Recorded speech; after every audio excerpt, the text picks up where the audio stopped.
to our neighbors here for inviting me. In India, country, we say everyone is a divine incarnation. But then we give some special importance to a few people. We start with mother and father. We say Matru Deva Bhava, Pitru Deva Bhava.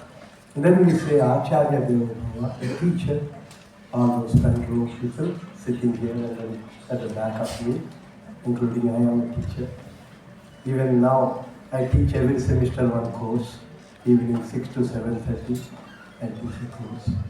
And then we say Atithi Deva Bhava. But more importantly, we also say Vaidyo Narayana Hari.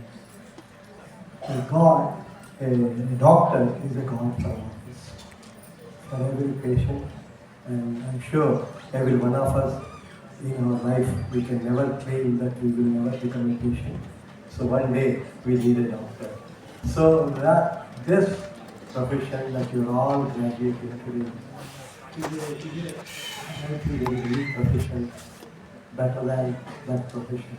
And there's only one thing which comes equivalent to that is a teaching profession, which we say a teacher transforms a person and gives a better life. But a doctor gives a life itself. Yeah? So please, you are all very, very, very proud graduating students today from Apollo Medical College. And as many of the speakers before me pointed out, particularly your CEO, that you have a great responsibility. Our deans are also pointed out that there is a great responsibility on the shoulders of all of you. And I hope all of you realize this, how heavy are your shoulders, and then possibly keep that in mind as you grow. At the same time, I always feel that learning should be a continuous process. For example, particularly teachers like all of us, we say the day you stop learning, you cease to be a teacher. So all of us have to keep learning.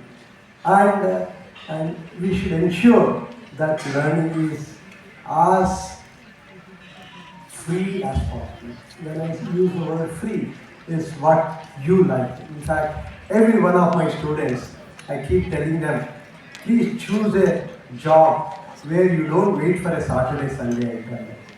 On a Sunday night, if you are worried that tomorrow is Monday, then it's better to leave the job how much ever they are paying you. So I hope all of you have chosen this profession because you like this profession. I love what I do. I love teaching, I love doing research. I was just mentioning, while doctors are supposed to be 24/7, researchers like us are also 24/7. I complete my dinner at 8 o'clock. By 8:30, I am back in my lab. And at 11 o'clock in the night, with my whole PhD students, typically about 10 students, PhD students at any given point of time, we go for a cup of tea and come back to the lab by 12 o'clock and continue whatever time it is that you feel, okay, today this should be the end of the day, and go back home. So this is how we all work. And I hope that is something that you retain in your lives. I see that, when people say, just now I heard from your dean that you have a research from the first semester onwards. That's something amazing to hear. At IIT Hyderabad, we have 5,000 students. Our convocation is slightly bigger. We have this year 1,200, 1,300 students graduated. And out of these 5,000 students, 1,500 students are PhD students. Okay? When you are talking about 10 papers published, we are talking about more than 1,000 papers published a year. So for us, research, we don't want to be known as an undergraduate institution. We have only 40% of our students are undergraduates.